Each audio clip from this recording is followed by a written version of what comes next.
Hi, I'm Heather Moran. I'm the CEO of Sixth and I. Can't you tell I'm so buttoned up? And whether you're here with us in person or virtually from home, on behalf of Sixth and I and our great partner, Politics and Prose, I want to thank you for being here with us tonight and for your support of a nonprofit and an independent bookstore. Now, this is an exciting time, not just for Sixth and I, but for Politics and Prose, because we're both celebrating milestone anniversaries. 20 years for Sixth and I, and 40 years for Politics and Prose. So, to help Politics and Prose celebrate, you can buy lots and lots of books from them now and always. And here at Sixth and I, the most impactful way you can toast our anniversary is by donating $20 for 20 years. Sounds easy, right? There are QR codes on the back of the pews that you can scan to make a donation for Venmo, and thank you. All right, we're more than a little bit excited to welcome Gabrielle Zevin here tonight. We have a sold-out crowd for the paperback release of her magnetic novel, Tomorrow and Tomorrow and Tomorrow. Now, there's no shame here at Sixth and I am curious, how many of you haven't read the book? I am so jealous of you for what you're about to experience, and I wish I could experience it again. Now, more than 3 million copies have been sold of this book worldwide. It's been on the New York Times bestseller list for over a year, and just this week it was named one of the 100 best books of the 21st century by the New York Times. Now, the book was also an answer to a question on Jeopardy, and worth noting, it was a $1,000 question. And it's being adapted into a feature film, so you can look forward to seeing Sam and Sadie's story play out on the big screen. Now, I know, right? Aren't you dying to know who's going to be cast in it? Yeah, there's lots of fan fiction questions and guesses on there. So few novels in recent memory have resonated quite like Tomorrow and Tomorrow and Tomorrow. Like the best video games, there's an addictive, can't-put-it-down quality to reading it. Told over 30 years, we watch a legendary creative collaboration in the world of video game design take shape as childhood friends succeed, fail, fight, and navigate fame, betrayal, and tragedy. While society, pop culture, and literature tend to put the highest value on romantic relationships, this is a story that asks the question, what if the most important person in your life isn't a romantic partner, but a friend? As Sadie says in the book, lovers are common, while true collaborators in this life are rare. Gabrielle is the author of 10 novels, including The Storied Life of A.J. Fikry, Young, Jane Young, The Hole We're In, and all of those are available for sale tonight. Now, I'm excited to say that Gabrielle will be in conversation this evening with Angie Kim, the author of the international bestseller Miracle Creek, which was named a Best Book of the Year by the Washington Post and the Today Show, and her most recent book, which is also for sale tonight, there's a theme, they're all for sale tonight, is the New York Times bestseller Happiness Falls, and it's being made into a TV series with Ethan Hawke executive producing. Yes, please. Thank you again for being here with us tonight, and it is my absolute pleasure to welcome Gabrielle Zevin and Angie Kim to Sixth and I.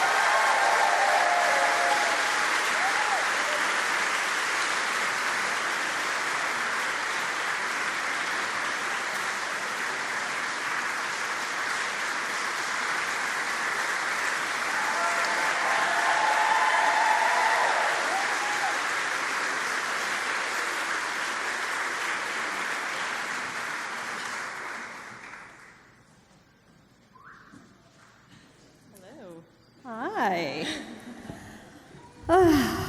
Okay. I'm so happy to be here. I recently inherited an Apple Watch from someone, and I've just learned so many things about myself that I didn't want to know. Like what? Like what? Well, I've learned that my heart rate spikes just before an event. Oh, Yeah. I love that. I never knew. I thought I was fine. It was only because you were actually looking at your watch and checking your email that I was like, oh, I need to put on Do Not Disturb, which I just did. I think I answered checking my email, but I was looking at my heart rate to see what was happening. Okay, so you were just, you were covering to for see yourself. where I was. Okay, all right, so we're going to do this. Hi, everyone. Hello. Thank you so much, Heather, for that warm introduction, and Politics and Prose, and Six and I for hosting this amazing event. Okay, Gabrielle. Yes. We have been in conversation. This is our third time now. Right. But this is such an honor for me. We only have conversations in front of people. No, we had a conversation in front of people in Santa Monica. But it's better when they're watching, Oh, Angie. no, for sure. We did one. We get more witty, we get more sparkling. Yeah, it was cool. This is such a beautiful space, too. I love it. But this is so special for me because it's the first conversation we've had about tomorrow and tomorrow until and tomorrow. this time, it's been all about her. It has. It's just been, I'm such a selfish person. Yeah. I know, but I was starting to feel resentment. I'm like, will Angie ever sit in front of a crowd and ask me about myself? Please. She's such a liar. Okay, but I love this book so much, and also I love A.J. Fikry. I'm such a huge fan, not only of the novel, but also the screenplay. Now you're like putting it down. You're like, yes, talk about me. Yes, I was going to listen and nod. Yes. And I also love Elsewhere, your first YA novel, which I recently read and I was blown away by. I love it so much. So anyway, I want to start by celebrating and have we already did this during the intro, and when this was happening, I was like, oh no, she stole my thunder, because I was like, I'm going to announce that tomorrow is the 76th in the New York Times 100 Best Books of the 21st Century. And here's what they said. Woohoo! Okay. So here's what they said. The title is Shakespeare, and the terrain, more or less, is video games. Neither of these bare facts telegraphs the emotional and narrative breadth of Zevin's breakout novel, her fifth for adults. We're going to talk about the fact that they're calling this your breakout novel, which is kind of news to me, but whatever. As the childhood friendship between two future game makers blooms into a rich creative collaboration and later alienation, the book becomes a dazzling disquisition on art, ambition, and the endurance of platonic love. I just love that, and we just have to... How does it feel? I'm a person who enjoys external validation, yes, so I would say I do know feels this. good. But that said, I can imagine an alternate version of this conversation that we're having, the one in which I'm not on that list, and you and we're not doing this in front of the crowd, but where I'm telling you why that list is essentially bogus. I know. You know? I know. Like, who were the 503 people they consulted? I know, exactly. Did you fill it out? Yes, I did fill it out. Okay, so but I didn't put myself, and I wasn't somebody that they asked to publish the list. So I did put you. Oh, thank you, Angie. But then I forgot to send it. Oh.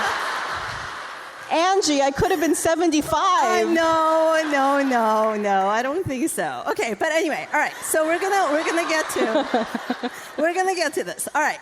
So.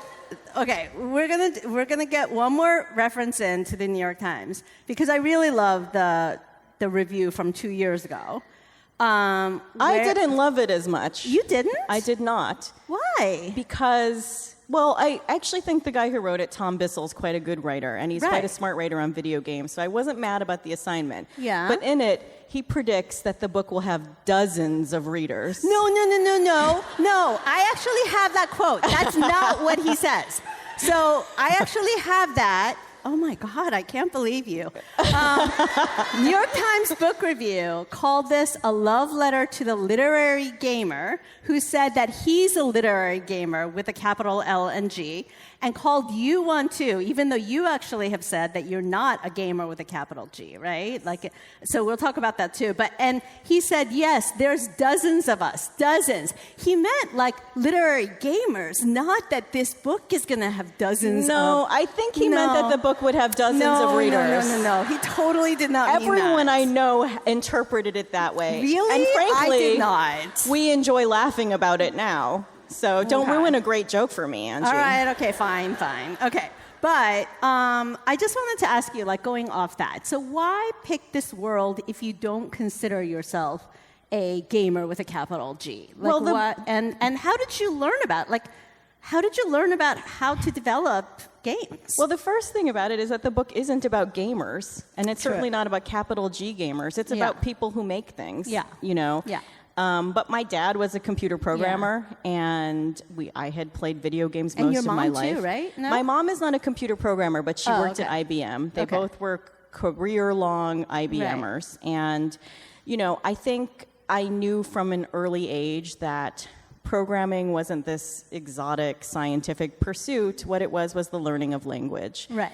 And that it was not different from learning French or some other language. Right. And so once I understood that, which I knew from the time I was quite young, that really all programming was a way for human beings to communicate with each other. Yeah, and also interactive fiction. Like, I mean, I feel like a lot of the games that you created in this world have that quality of, like, fiction. You're creating a story. You're creating a storyline.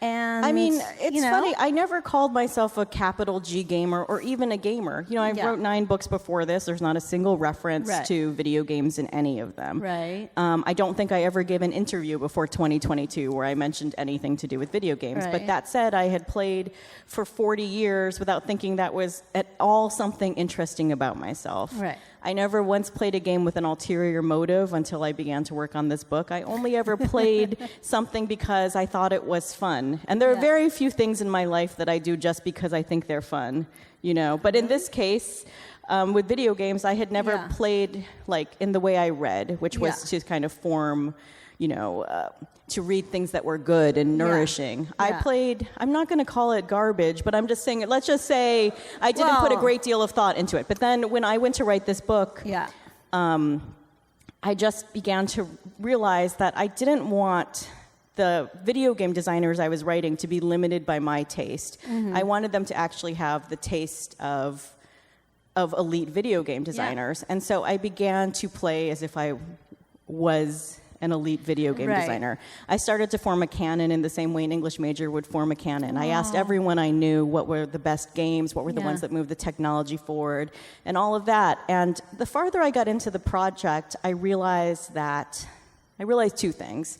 I realized that really making video games was not as different from writing novels as I thought. That really video games are just another form of storytelling. Exactly. And I also just realized, and this was kind of the moment where I thought, I have a book, that the entire history of video games was contained within my lifetime. And so I knew at that point that what I had was 2 coming-of-age stories. And the first was a coming-of-age of an artist story, what the Germans call a Künstlerroman. And the second was the coming-of-age of an entire industry. And so it was that I realized that by looking at the history of video games and by creating these video game designer characters, I would have a way to talk about my own life by what it is like to be an artist and a person living in the times we've lived in. Exactly. I mean, so all of these tabs that you see, these are all references that spoke to me as a writer. And so many references to the creative act, to collaboration, to what it's like to put your work out there and trust that people are going to take it, you know, in the way that you hope that they will, and also some of those hopes that you have. So Sadie, you know, her hope and her definition of greatness as art versus Sam, whose definition of greatness is immersiveness, entertainment, popularity.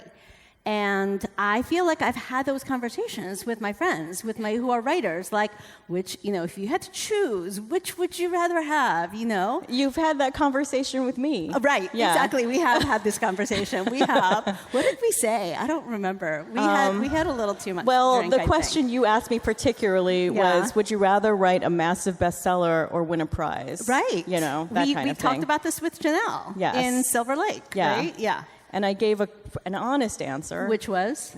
I'm not giving that again. That was the behind the scenes conversation. All right. Well, I've forgotten now. But in a sense, my bad memory. I didn't win the Pulitzer, but I did write a massive bestseller. Yeah. And so it worked out fine. No, it did work out. Yes. Woohoo! And great for us. And I mean, what's really interesting about Sadie and Sam and those instincts that they have is I feel like, in many ways, they do reflect that push and pull within all of us, right? Within all of us, and particularly all artists, between art and commerce. And in fact, I think when I started out as a novelist, I had no sense of commerce whatsoever. Right. I was both, I'm not going to say egomaniacal, but I did just presume bestsellerdom in a sense. Well, I mean, you were also 20. I was a little older than 20. I was mid-20s, mid-20s. Yeah. Very different time in my life. Yes. But I think, you realize as soon as your first book is out in the world, and my first book was a commercial failure, that in fact commerce must marry art in some way. Yes. Just for me at least, when I think about it, so much of this story is about class, you know. And how really class determines the kind of art you can make, Absolutely. And I think we see that through Sam, Sadie, and Marx. They have three very different economic backgrounds. Yep. Sam is kind of lower middle class, and he's somebody who is disabled, and he has no real safety net. He needs to make it. When he says, that's what he thinks he wants to do with his video games, it's also a necessity for him to do that with his video games. Absolutely. Sadie has a much more comfortable lifestyle. And she has knows the luxury. She knows she can go back home if things don't work out, and so she has the luxury of thinking that it's art over commerce, know.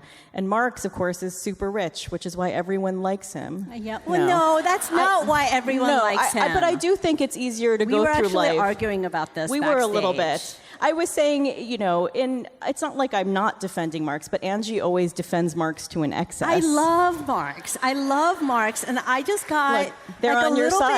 I got a little bit sad for Marx that this book is always described as, a relationship between Sam and Sadie, which it is, but I'm like, hello, Marx is in there too. Yeah. That's all I'm saying. You needed Marx in order for them to become these huge breakout stars. But I'm saying he goes through life with a certain ease because he has money. Yes. And also he's very good looking. So both of those things are useful. But he's also not American fully, right? Yes. He's also Asian. And so there is that. And then there's also the aspect of, of Sam being, kind of sort of half Jewish and half Korean. So, there's that side of you. You're pointing at me like that. Yes. Well, because you're half, we all know this, right? We know that Gabrielle's half Jewish and half Korean, right? Yes. That's why they put me in the synagogue with a Korean. It's the perfect event. It really is. It really is, actually. Yeah.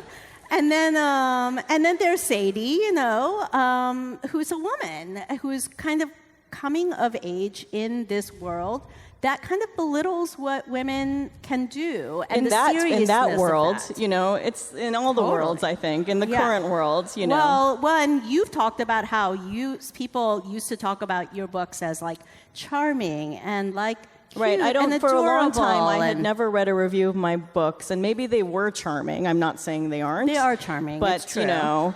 That you didn't use the word charming, and you just don't see that about male authors, no matter what they're writing. No. I don't think Franzen probably in his life has been called charming. I was thinking Franzen just now. I was like, nobody says Franzen's. I have books a funny are charming. Franzen story. What's your funny Franzen story? Well, I never have met him, but my funny Franzen story is just that I was asked to do this thing for New York Magazine, which is very I want to say. what's the word for it? It's a very capitalist thing that they ask you to do. Okay, so is they it like ask a German you, word? It's no, like no, a no. specific German word? They ask you to like pose with your bookshelves. Okay. Like Oh, writers' yes, bookshelves, I saw that. right? And I did see his. Yes, and It's so they true. ask you to pose with these writers' bookshelves, and then they ask you, where did you buy them? You know, so they needed a link, and I like bought mine like a million years ago, so they At just IKEA? provided some link. No, it was from Okay. a store called Living Spaces, which you lived on the West okay. Coast, has a little song, which I won't sing for you. Okay.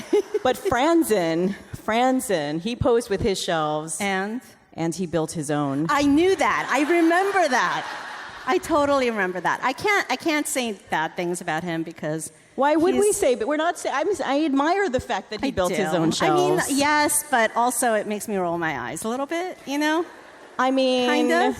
He like managed to like, I guess, solve the puzzle of the trick of what this piece was. Yes. Which, like, there are no pieces that aren't trying to sell you something, you know. But he managed to not sell you anything because Except himself. But I don't think Jonathan Franzen is going to open up a store where he builds bookshelves for all of us. No. It's not about Right, that. of course it's about not. how No, he cool sells that us on a is. Jonathan Franzen ethos. Yeah. Okay, we're kind of getting away from. I'm gonna pull us back. Okay, so what was I gonna say? Okay, so I want to talk about voice and point of view.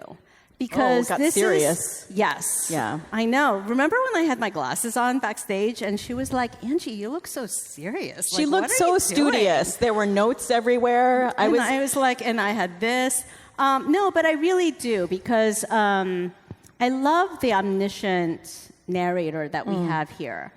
And I feel like omniscient POV is a very difficult one to pull off. Although it's the most versatile. It is the no. And it's I mean, my favorite one because it can go interior in a way that you know. Again, at a certain point, a thing that bothers me, and I've written first person, is at a certain point in a first person narrative. So we're talking I assume you know, and that narrator is going to have to lie to you just to make the book make sense. You know, because that person does not have enough information. So in most first-person narrations, at some point there will be, whether it's like revealed or not, some kind of lie. But in a close third, and this is only a close third that rotates between primarily two people. Right. So it's not quite omniscient. I can't tell you what everyone in the story thinks, but in a close third, you just have a chance for such great interiority and views on other people as well. Yeah. It's a very versatile point of view. So do you consider this more close third instead of omniscient? I'm sorry that we're getting so technical, but I kind of like went back and forth, and I was like, well, this is more close third. This is like clearly a Sam section. This is clearly a Sadie section. On the other hand, you know, the fact that you just go freely into the future, into the past, I mean, of course, past is fine, but like into the future kind of makes me think it's not really a close third, I mean, right? it's pretty much, there are times when it's not in Sam or Sadie. Like, for example, there's a scene where we go into the nurse's point of view when Sam is in the hospital, and she kind of can predict a future for those characters. Exactly. But mostly it is Sam and Sadie. And I think, in a way, I like to go out to somebody else. And obviously this book does, at one point, really go out to somebody else. But the whole book, for me, almost every book is somehow an exercise in point of view. I think it's the biggest decision an author makes, minus what is my subject, is what is the point of view of this novel going to be. And, you know, this one was quite tricky for me, you know. But when you were writing it, did you think I'm writing in omniscient or close third? What do you think? Oh, Angie. No, it's really important. Sometimes I pretty much thought of it as close third. You did? My favorite thing is, you know, free and direct discourse. You know, and so I like the kind of third where you can, again, go into a character's point of view, into their feelings in that way. Like, I don't like something that feels like a camera that's up here. You know, and so. I did not think of it as omniscient, though I feel like I'm allowed to do what I want. So occasionally the book does become omniscient. It does.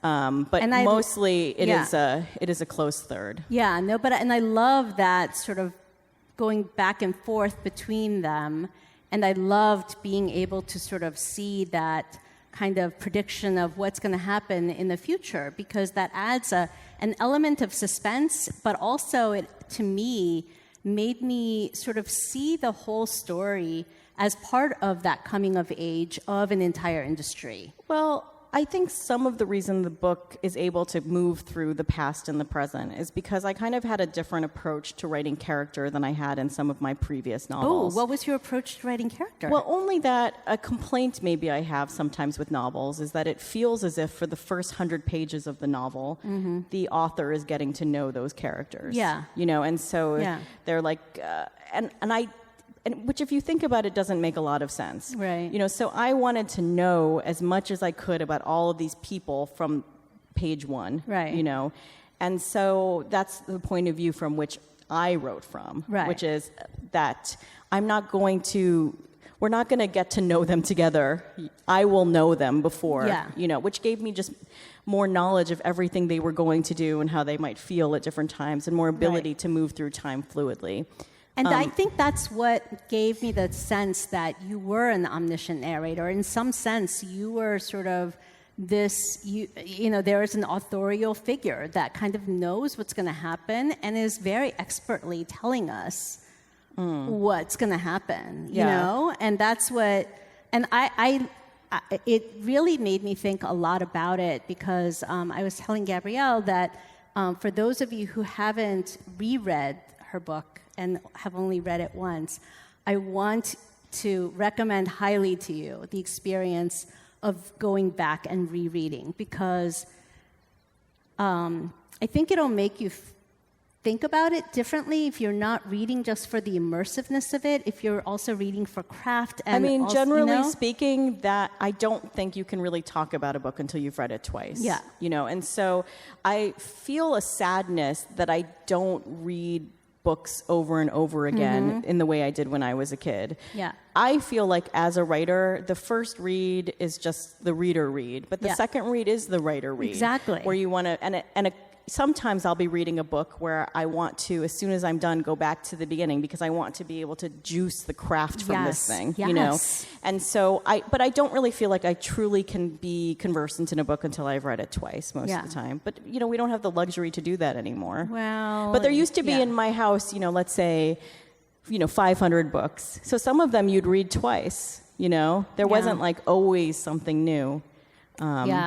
I used to have to read books over and over again, because when I lived in Korea, we were really, really poor, and like my parents and I lived in one room, and so we didn't have space for books. But that's how you learn to do it. So so I had to borrow one book at a time, and like read it over and over again until I could borrow another book. Right. There's a certain kind of MFA program that's just called rereading the books you've already have. Oh yeah.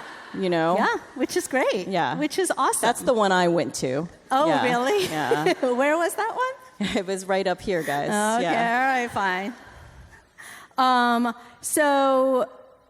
But let's talk about the one chapter, the NPC chapter, the non-playable character chapter, Marx, which is in second person, which a lot of people have talked about. Tell us about it. When did you know that you were going to write this? Probably it was one of the first things I knew about the book. Really? It was, because when I was studying the history of video games, oh my God. So I had played with second person in my prior novel, Young Jane Young, and I never really was quite able to make it work. Yeah. But I learned a lot from doing it there. Yeah. And I thought that there was a likelihood that I would have a section called the NPC before I really knew much else about the book. And that it would be Did you know who the NPC was? I did not know. Okay. But I did know that it would give us, it would be a play on point of view, that you would all of a sudden experience what it was to be someone who you thought was secondary, who was not as important a character as our leads. So I knew how it would functionally work, but that's a long way from it actually working, you know. And so if you look at the book, it has 10 sections, and all the sections are plurals. You know, you have sick kids, unfair games. But when you get to the NPC, that is singular. Oh my God, plurals, I never even noticed this. This is awesome. The plurals, to me, represent really Sam and Sadie. It's all about these couples. Yes. And then when you get to Marx, which is the NPC section, really, for me, what that was about giving a character full humanity that we'd only before thought of as, again, a secondary person. But a second person point of view, the you point of view, for me is one of the most intimate points of views in the world. And it's alienating. And in fact, it will really irritate a reader because all of a sudden I'm saying, you feel this way and this kind of thing. But for me, when I was using it, I liked the emotional effect of it, but I probably went over that section in Pioneers more than any other, because I know if you make a big formal choice, the fact that you will lose readers is certainly a possibility. But I wanted to do it because the earliest video games were in this kind of second-person point of view. Yes, they were all, so this kind of early interactive yes. fiction, like, say, Italo Calvino's If on a... if you know what I'm talking, if on a winter's night, a traveler, something like that. But also early video games like Colossal Cave Adventure. You pick up the glass, you say, you see Angie across the room, this kind of thing. So I thought it would be something that would evoke early video games. But I also wanted to just do this thing that would feel so like painfully intimate to people. It's funny. People often talk about books, and what is said is that the pace needs to be as fast as possible all the time. But I've been writing books for 20 years, and so sometimes I've learned that you don't actually want the pages to turn as quickly. You actually want to slow everything down. So when people got to the NPC section, what I wanted it to feel like was when you go into a sound booth, all the sound sucks out and everything really starts to go very slowly, And I just wanted the immersiveness of that. But even through editorial, I remember, not my American editor, but my British editor was like, do we really need this? No. They were, but that actually was a sign to me that I still needed to work on it more, that there was still... That's my superpower as a writer, that I can go over a piece of text over and over and over again, And so, that was the NPC. I think that's why I know you were complaining about this, but, the fact that I love Marx so much, I think it's because I felt that intimacy in that second-person section. So I didn't feel this way when I was reading it the first time.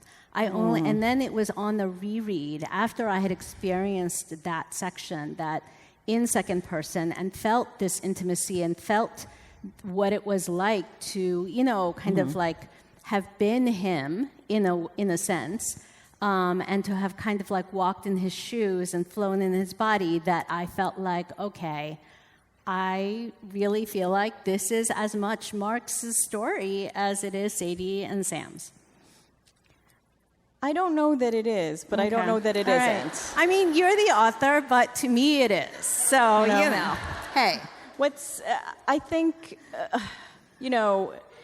I think that everything in a novel needs to work. There's nothing that can't work. I remember years ago, there was like a thing that people would do. I don't think they still do it. And they would like turn to page 42 and write sentence 4 of that book, And it would be a way to show, I guess, what you were reading or bad sentences or whatever. But I mean, really, it's something I keep in my mind. I want every character, every page, every sentence, everything to matter. But it's been an interesting experience. Like, I always feel like when the book is done that a stranger wrote it, And like the person who comes out here and talks to you people, I'm not saying she's a liar. But I'm saying essentially she wasn't there. She was just in like some closet hidden until she needed to come out and put on like shoes, or whatever. But back, all these stories about creation are sort of reverse engineered, Like if you ever hear J.K. Rowling back before all of the stuff. If you ever hear J.K. Rowling talk about the beginning of Harry Potter, she'll say, I came up with all of it on a train ride. I know. My experience is that is not how writing works. Well, that's some kind of like maybe divine intervention of some kind, but really she says that, but we all do it. We all tell some story about the work that is kind of true. Apocryphal. Kind of true. Right? And the farther I've been on the road 2 years. I think not the whole time, but I think I've done like 50 cities or something. in the course of promoting this book. And the farther I get from the writing of it, I almost feel like I both remember it, but these stories kind of become the truth as you tell them. I don't know how we got into this, but anyway. Yeah, no. This is exactly where I wanted it to go. So I'm glad we ended up here because I think it's interesting to think about all of the origins and sort of the legends behind the stories that we tell. Right, you get on the road and it's the legend of Gabrielle. Yeah, no, who wrote exactly. Tomorrow. I know. And there are these stories you tell, and the first set of those stories are really careful, if you know what I mean. Yeah. Like, because you're selling this book very hard to people. Yes. You know. But the stories evolve over time. I think maybe they haven't gotten less truthful. They may, if anything, because I know, right? I know now that I know people like it. I don't have to work quite as hard. Well, so when the book came out, by the way, every single person, like no matter who they were, when they wrote a review, they would state their relationship to video games. Yeah. My publisher knew that we would have to convince people that were not gamers, people that just like literary fiction, that there was something for them to this book. So every single review, whether it was like Ron Charles in the Washington Post or, or Tom Bissell saying literary, or just like, somebody on Goodreads, they would say, I have played many video games in my life. I did that. My Goodreads I have never played a video game in my life. Yeah. And it's funny because nobody feels the need to do that when they're reading like a book about World War II. Like they don't... Yeah. They don't read All the Light We Cannot See, and they're like, I was never a soldier. I was never in the trenches. Or I know about radios or whatever. But it's interesting to me because, like, I feel like I knew that I knew that there would be a resistance to the subject when I wrote it because I had the resistance to the subject myself as a writer, which is why it took me a while to write this book. But I think all the best subjects are the ones that people have a lot of feelings about. Yeah, no, definitely. And so, but on this topic of games, I want to ask you, I thought the games that you developed for Tomorrow were amazing, and I wanted to play all of them. And I just found out today something that even after having read how many reviews and whatever that I have about this book, that came as a surprise to me, which is that Emily Blaster is a real game, which I really desperately want to play now. How do you play it? How does one play this game? Well, funny enough, when the book was on submission, people... there were many suitors for it. Yeah. And part of Knopf's pitch to me was that their marketing department was like, we're going to make Emily Blaster. Oh my God. So they did make Emily Blaster. Oh my God, I love it. And I love that. And it was this kind of I was just with the people from Knopf because I was in New York last night. God. And I was saying to them, there should be more games by Knopf. I wouldn't mind playing. No, but where is it? Is it on? It's on. It's on my website. Actually. Oh, it is. Okay. Yeah. So then it goes to another place. But yes, we had a little contest for booksellers where they competed, and it got very ugly. It didn't. They were booksellers. They were very civilized. No. Wait, so are there other games that people have developed? I want somebody to make Ichigo. I want somebody to make both sides of both sides. Oh, I'm so glad you say both sides because you're the only person that ever says that. I know. Because in the book, both sides is described as a failure. It's not a failure. It sold a fifth of Ichigo, which sold 1.5 million copies. It is a commercial failure, but it is a creative really. success, which no one seems to understand. I appreciate it. But it's my favorite game in the book. Yes. I think it's the one I'd be most interested in playing. It is. That was going to be my question. I like games that have kind of multiple ways of playing them. Yeah. That are kind of thinking about what games are like. So I think the idea of the game of a girl in a hospital.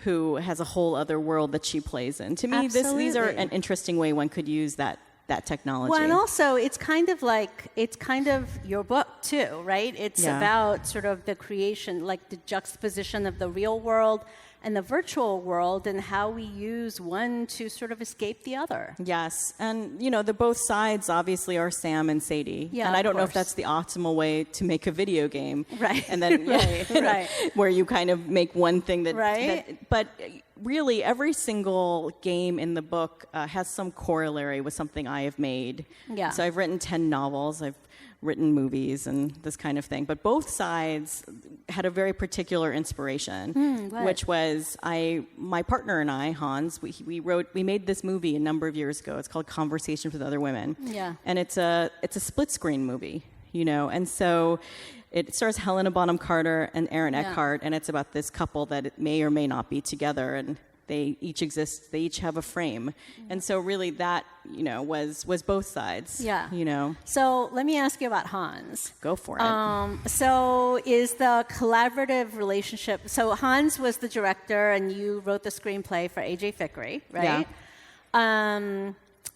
Do you Do you have the same kind of collaborative relationship that Sadie and Sam do, minus the periods of estrangement and hatred and all that? Well, listen, I think anybody that collaborates with somebody across time knows that it is complicated. Yeah. But I do also think that if you can learn to work really well with one person, it will help every other aspect of your creative life and your personal life. So, and my professional life. I am really good with working with editors or with a publisher, being collaborative, because I have learned to be really good because I've worked with a partner. Yeah. And a lot of the kind of, unfortunately for Hans, a lot of the worst parts of me as a collaborator probably played out in in early parts of our relationship. Right, But.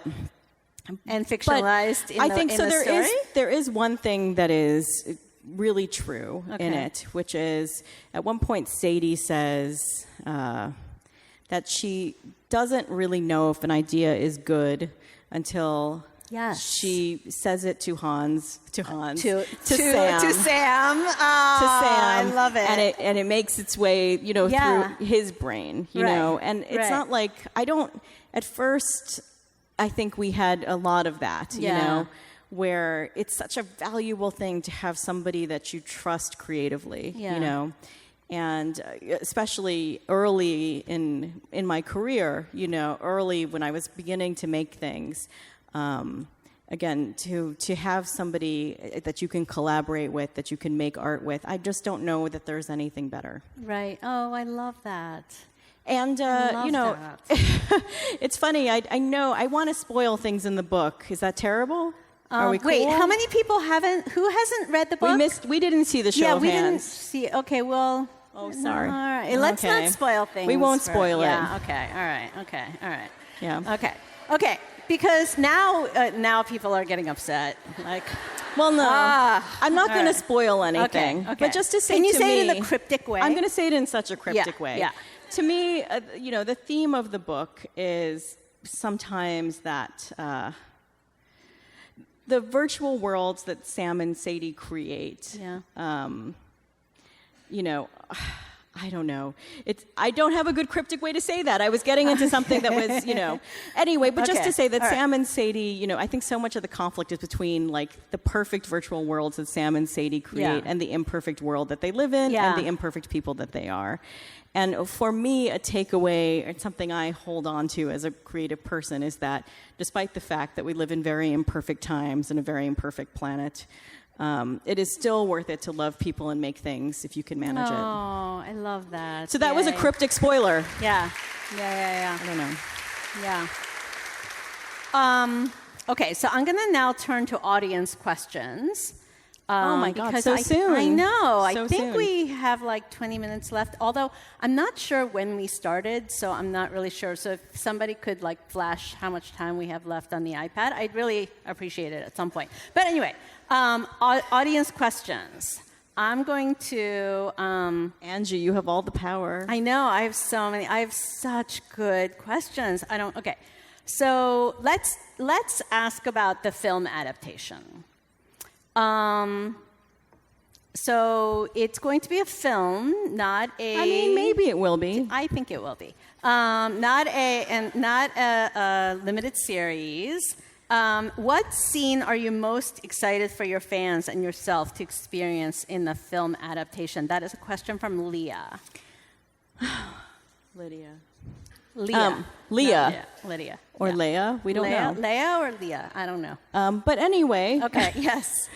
It's something I feel really blessed by is the fact that the book is not a movie yet. I'll get to her question, Okay. Like, I just feel like, again, in publishing, there are very few kind of like things you can get that really get people excited to go sell the heck out of this book.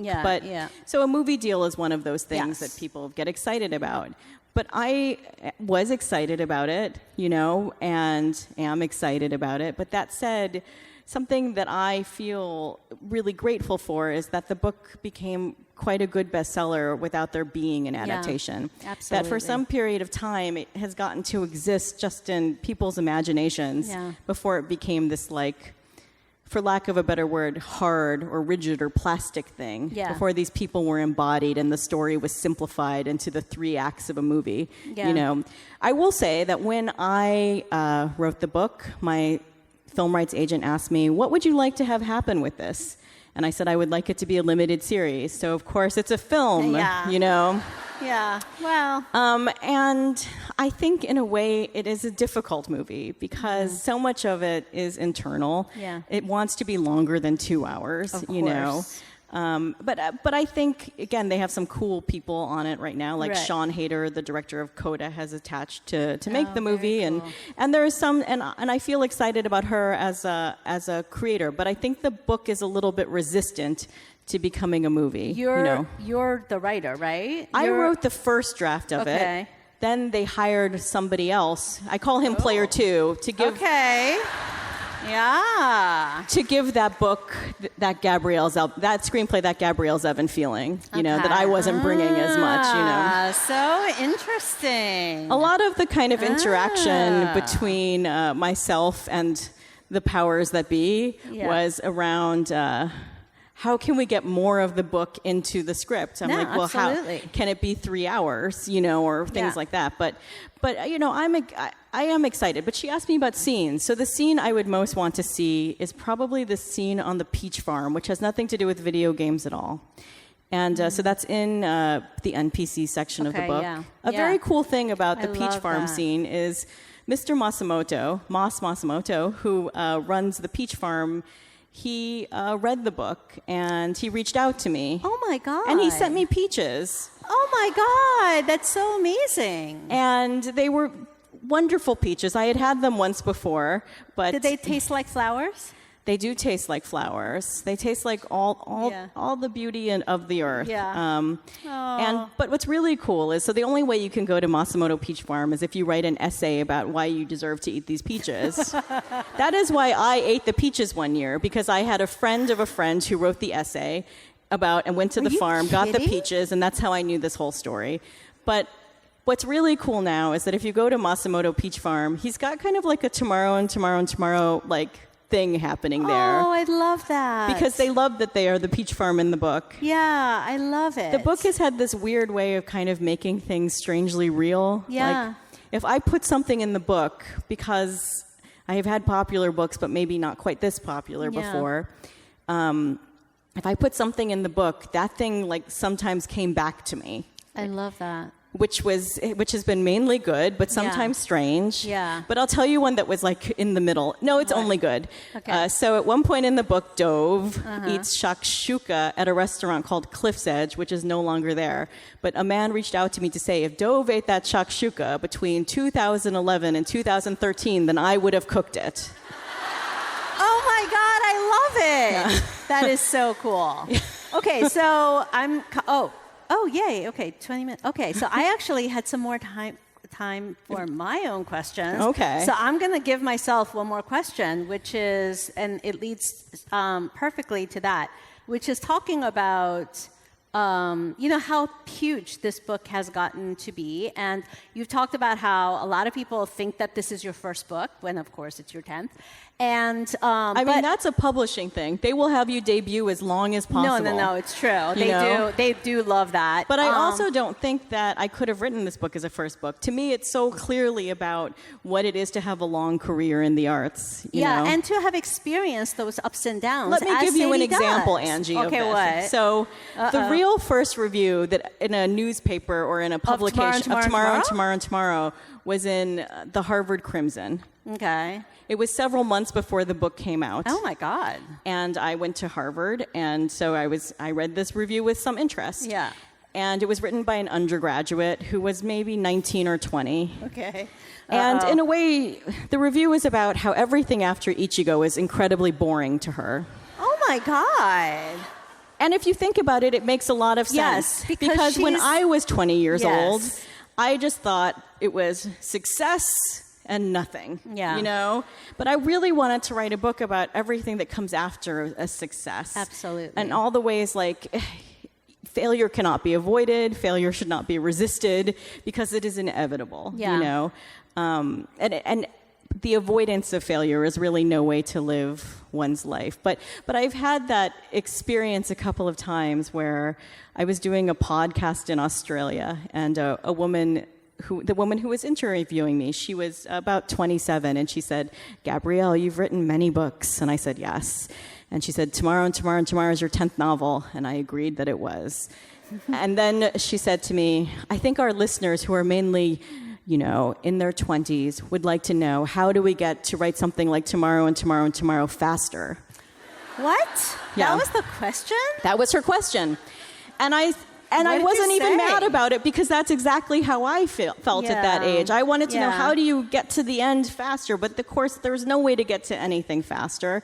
But I think the book is so much about that period in your 20s where, I say it, Torschluss Panik, gate shut panic, the idea that you're running out of time and a door may close. I felt that very strongly in my 20s, I wanted to write, and particularly in Sadie, about that period of time when one is more ambitious than anything else, when one wants to succeed more than they want to be loved or they want to be kind, And I think there are some people that read the book and they think, why doesn't that girl just get with that nice boy, Yeah. And I think it's because she wants other things, you know? She wants more from this her brief time on the planet, And so I did want to write honestly about female ambition in that sense, but I don't remember really what I'm answering as a question. Well, it's because you haven't let me ask it yet. No, I'm just kidding. No, but so rude. I do know it's all leading to that, and I thought it was so interesting when you said of the Australian questioner, the interviewer, who said how do you get to the end faster? So is tomorrow the end? What comes after this? This has reached a level of success that even though you've had bestsellers and all that kind of stuff, this is a different level. And this is a different level than most authors, I would say 99.9999% of authors, have experienced. So after this being your 10th, what do you do for your 11th? How do you feel about where you go from here? The last time I was on the stage, I was with Orhan Pamuk, and I asked him, you have a Nobel, after that, did it get harder? Is that what you're now aspiring to? Do you know what I mean? What did he say? I don't remember because my memory is so bad. No, he did say that it's getting to more challenges, more fun. He did say that he also wanted to he found himself wanting to sort of do more visual arts kinds of things and things like that. So take up hobbies. Right, I've won hobbies, the Nobel, maybe. But a different mountain to climb. Yeah. Is that how you how do you feel? Do you feel like you now have a certain freedom that you can, or do you feel more pressure? How does it feel? I've always felt that freedom. So in the year my first novel came out, I had 2 novels came out. The first one failed, and the other one did like quite well. And so in a sense, I had the whole spectrum of experiences one might have in that year. And what I realized was success is nice, it brings money, but success and failure in terms of how I felt about the work or how I felt about myself were not terribly different, you know? And I've had experiences failing, and I think, again, I will probably live to fail again. I cannot, but I don't fear it. I think the thing is, I don't really feel bad for this person, but I feel bad if you have succeeded right out of the gate. Like if your first book was, you know, a massive bestseller or what have you, because I think that's a much more difficult situation to be in than the one I'm in. So I'll tell you, when I finished writing tomorrow, and I don't like let anybody read while I'm working. I really save my reader. So even Hans had never, you know, read even page 1 until I was essentially done. Oh, wow. And I finished writing the book, and, you know, I wrote most of the book during the kind of bleakest part of the pandemic, even though I started it 5 years before. I remember thinking to myself that if I only, if there was never publishing again, if there were never books again, all I really wanted to do was figure out how to get these 2 kids off this subway platform, you know? I wanted to figure out how to solve this, even if I was the only reader for this book. So in a sense, I kind of treated the book as if I were the only reader for this book, you know? I think I had spent a lot of my career thinking about readers a lot, and I still think about readers a lot, but I didn't think about myself as first reader enough in a certain way. But when I finished the book, I gave it to Hans, and he read it through, and he said, you wrote this for me. And I said, no, I didn't. I said, Hans, listen, I wrote this for me, you know? And then I gave it to my next reader, who is my agent, Doug. And Doug said, strangely, you wrote this for me. And I said, Doug, I didn't. Thank you. This means so much to me, but I really did write this for me. I didn't write it for you. And then, like, people have kept saying this. Everyone has personalized this thing in a way that was so unexpected, because the characters, I think, are so specific, and the situations are so specific. And some people will talk about tomorrow and tomorrow and tomorrow as if its success was sort of inevitable, but really nobody wanted to read a book about a platonic love story set in the rising go-go 90s video game industry. 90s and 2000s, I should say. But then, like, I kept hearing this same phrase repeated across just, you know, now kind of thousands of people, you know. At one point, I think Bill Gates wrote a thing where he said I'd written it for him. Oh, my God, I love that. I said, kind of. Kind of, right. I was going to say, yeah. But, like, you know, the video game designer Neil Druckmann, you know, who his game The Last of Us was really inspirational to me and inspired, like, games like Our Infinite Days in it. He kind of said that I had written it for him. And I said, you maybe. Yeah, you know? Exactly. And now, again, I've heard this thousands of times, and it always moves me, because my favorite thing is something I've always secretly wanted, I guess, is I think about sometimes songs, you know, and how you have maybe a singer like Bob Dylan, and everything about him seems so particular, you know, and yet you can be so moved by this thing that feels somehow specific to you, that you know it's not specific to you. This kind of intimacy that a reader and a writer can have. And so I feel so honored. And that arrives at a specific time. And the truth of it is, I did write it for you. You know, like, it's a little bit of a delusion after your first novel if you try to pretend that there is not an audience there. And I do think about my readers all the time. Like, for example, when I'm writing a book, I try to read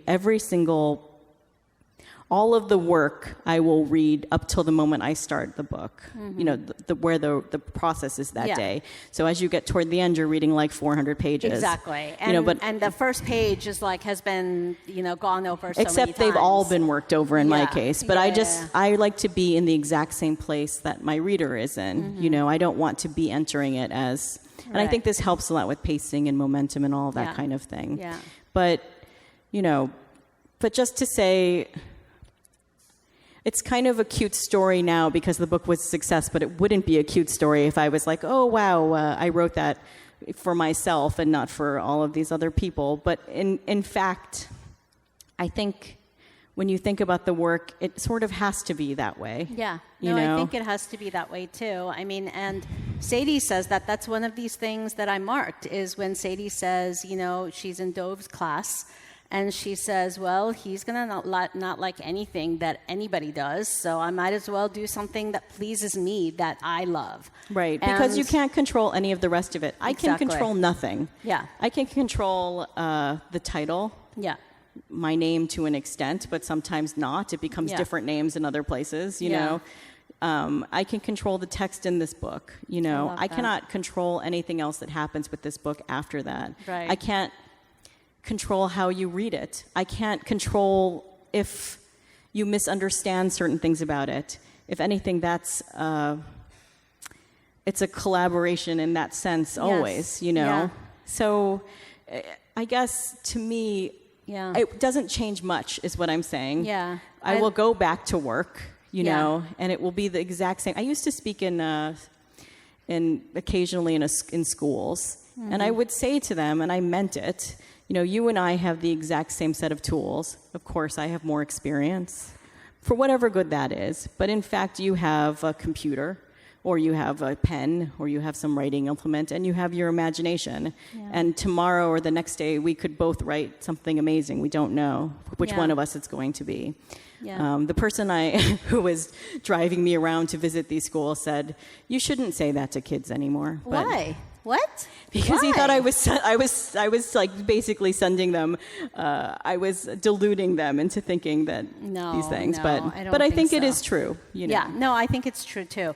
Okay, so I'm going to go back to audience questions because now we don't have much time.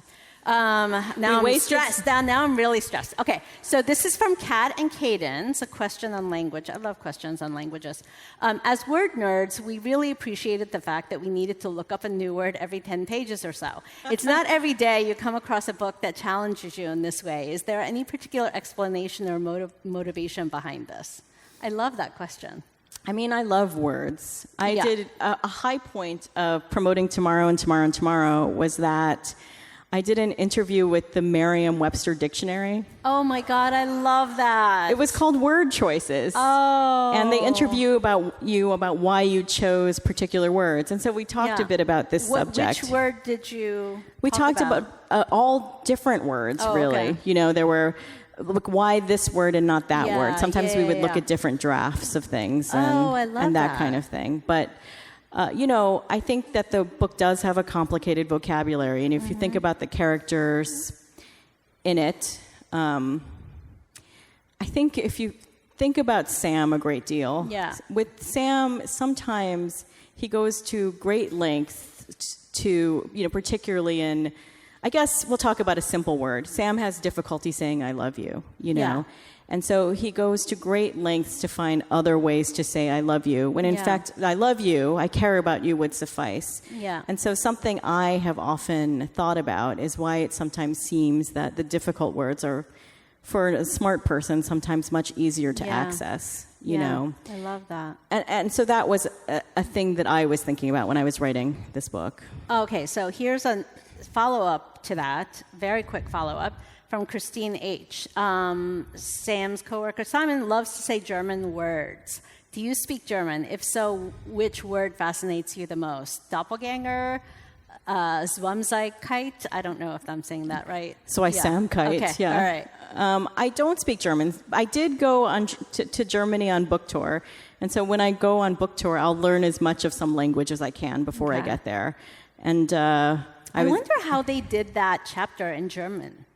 Which one? You know, the doppelganger one, where they're like going back and forth on like, do we say this, use this weird German word? I think they were fine with it. They understand it from the context of them being Americans. You know, the person Simon, he isn't a native German speaker, and neither am I. But I'm somebody who, like Simon, has always been really fascinated with German words. You know, probably like Torschlusspanik, which I always mentioned is one of my favorites, because I think a funny thing about language is, you know, some of us, I think, came up at a time where writing was meant to be simple. The simplest word was always the best word, the simplest way of saying something. Yeah. But what if that wasn't true? What if the simplest way is just the simplest word is just the simplest way. Yeah. And so over the years, I realized that the reason I love like dictionaries and language so much is that they're more tools as a writer that I have, you know, that I can become closer and closer to being perfectly expressive, you know. So the reason I love a word like Torschlusspanik, gate shut panic, or another word that I really love is Siamiki. So we'll go with that, which isn't German at all. Okay. But it means the tendency to fight imaginary opponents in your head. Which, right. Which I did not know was a word until until I had done that for several decades. Yeah. But then once I knew it was a word, I was like, I do that. Yes. And maybe I can stop doing this now. Because you've now given it a word. That's right. If I had known in my 20s that people in Germany experience, you know, the people in Germany experience Torschlusspanik, then maybe I would have been a little kinder with myself and with everyone else, you know. And so I guess I kind of answered both the questions in a roundabout way. No, in a much bigger way. Okay, so we have like 3 more minutes, so I'm going to do a big question. From Sarah, have you considered any book spin-offs for the other characters or a continuation of the story in any way? I haven't. I mean, are you like possibly considering it right now as I'm asking you? I feel like their story is ended. Okay. You know, if you think about the beginning and the end of the book, there's a great circularity to it. There is. I was going to say, I love that circularity of the beginning scene and the end. And I feel like, but it's funny, I have a friend who's a game designer, and that person was like asking me the same question. Because in his world, why would you have created all this not to make a sequel? You know, why wouldn't you've gotten all these characters up and running, you might as well like continue on with them. Yeah. But that isn't really how I think about material in that way. Yeah, you're like Sadie in that way. I like the fact that books begin and they end, but then you never know, you know. You never know. You never do know. If at some point in my time, in my life, I was like, there is a book that makes a great deal of sense, that felt like it wasn't just more Sam, Sadie, you know, or more of that world. If there was a real reason narratively. Naomi? Probably not, though. Okay. Naomi's kind of you, if you think about it. I don't think she is. Her identity? Yeah. Like her... I'm kind of like, I mean, I think, you know this. When you write a character, everybody is... They are not you, but they are some distance from you. And so, like, my early books, I think, suffered because I failure to acknowledge exactly who I was. So how can you write anyone else if you don't really know your own, like, prejudices and privileges and all of that kind of thing? But, you know, Sam and Sadie, they are not me, but they have likeness to me, you know. Yeah. I'm somewhere between them, most likely. Yeah, I think so, too. I'm the least like Marx, but I did give him... His mother and my mother share a name, Aaron Lee. Yes, I saw that. And I noticed that. Also, we did the same extracurriculars in college. So, so you were theater? I was, but I never thought I'd be an actor. But I do like the feeling of putting on a show, you know? Yeah, very fun. Okay, we have 1 minute. So I'm going to ask the perfect ending question from Sadie. Oh, from Sadie. Perfect. Sadie.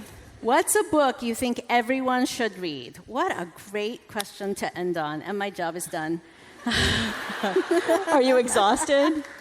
What? Are you exhausted now? No, I'm good. You just look like you're ready to relax. I'm going to have some more of the wine that I brought backstage.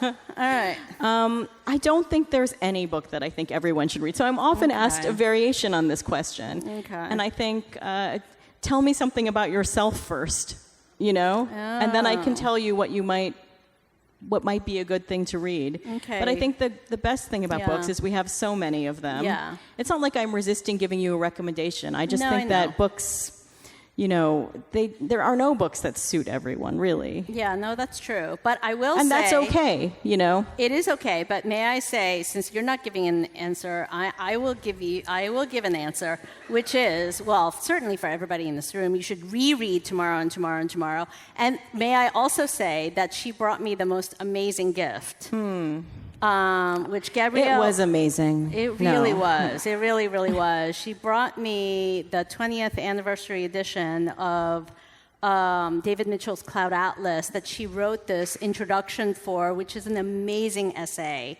And so I think it's everybody longer should in go. the book than the version you read. I know. That's why one of the reasons why I was so excited to read it. So everybody should go read that as well. So those are my 2 recommendations. But would you really recommend Cloud Atlas for everyone? Well, I think everyone in this room. I say that as someone. I think I would. Yes. As someone who loves Cloud Atlas, I wouldn't recommend it to everyone. No, not everyone in the world. Just in this room. In this room. Who came to see you.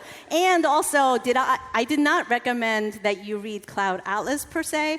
I said I recommend that you go read Gabrielle's essay, the introduction to, because I do think that that's a great introduction. I really do. Thank you. So, yeah, it's kind of fun. I really do enjoy having the opportunity to go over books that I love to introduce them. Yeah. I like to participate in the literature. So I also wrote an introduction recently for Tuck Everlasting, which is 50 years old. Oh, wow. So when they came to me, they said, it's the 50th anniversary edition of Tuck Everlasting. And I said, how can it be 50 years old? And then I remembered that, in fact, I am 46 years old. So it makes sense that it is 50 years old because this is how time works. Yes, exactly. Well, thank you so much for being here, Gabrielle, and coming to DC. Thank you.